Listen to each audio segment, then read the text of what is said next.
අපි බලමු මේ හරක් දෙක ටික අද මොකද කරන්නේ කියලා. මට කුඹුරක් මේ අඩුවට තිබුණේ.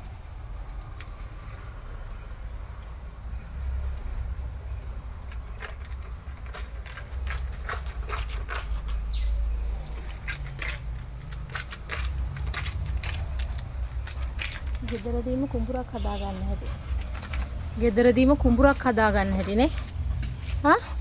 මොකද ඒ කරේ ඩැනි? ඩැනි. ඩැනිකා. මොකද මේ කරේ?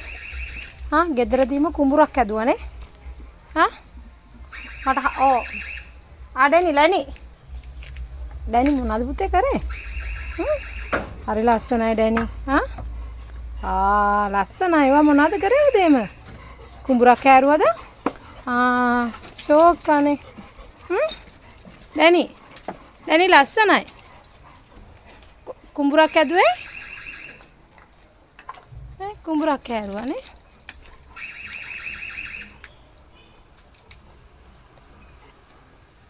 ඩැනි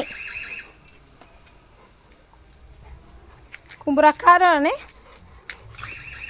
දැන් සීසාන්න තියෙන්නේ. මොනවද වීහින්න? මේ වීහින්න කාට හරි අපි එක එන්න කියමුනේ. දැන් මේ අනේ ෂෝක් කරක් ටික. අර ෂෝක් කරක් පැටව ටික. අනේ අම්මේ හරි උරතල්ලානේ. එල්සා ෂෝක් අනේ.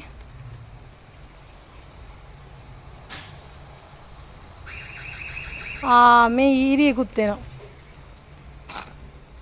ඊරි.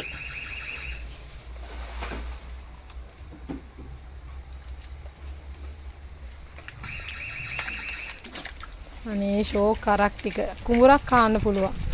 I think හොඳයි. දැන් අපිට මේ පහුගිය දවස්වල මට කුඹුරක්නේ අඩුවට තිබුණේ. දැන් හිටිය අපි මේ ගෙදරදීම හදාගත්තු කුඹුරක් මේ. දැන් වී හාන්න විතරයි තියෙන්නේ. හරක් ටික හිටියා. දැන් කුඹුරක් අඩුකම තිබුණා. කුඹුරකුත් ඇදුවා. තවත් හරකියක්. ෂෝක් ඩැනි. ටෝපිව ආර මිනිස්සයා දැක්කොත් මාවත් ගෙදරින් එළවනවා. දැන් ඔහොමද ගෙට ගන්නෙ මං ඔය? ඔහොමද මං ගෙට ගන්න යන්නේ දැන් ඩැනීම. කරුණාකරලා අතපය හොදගෙන ගෙට එන නැත්තම් එළියෙන් හිටා. ඩැනි නේ කුඹුර හරි පුතේ දැන් වී සාමු අපි. ඩැනිකෝ ඩැනි මූණ පොඩ පෙන්නන්න. අනේ සෝක් මූණ පොඩ්ඩ. තනකොළත් කනවා හැබැයි මේ මං කිව්වේ හරක් කියලා. අනේ කළු හරකේ. මේ තමයි කළු හරකී. මේ තමයි ලොකු හරකා.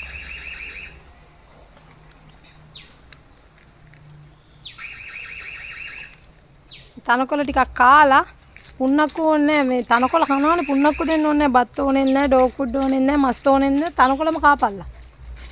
දැන් මේ මිෂන් ඇති නෝ ඇති හරකා. ඇති ගෙට ඇති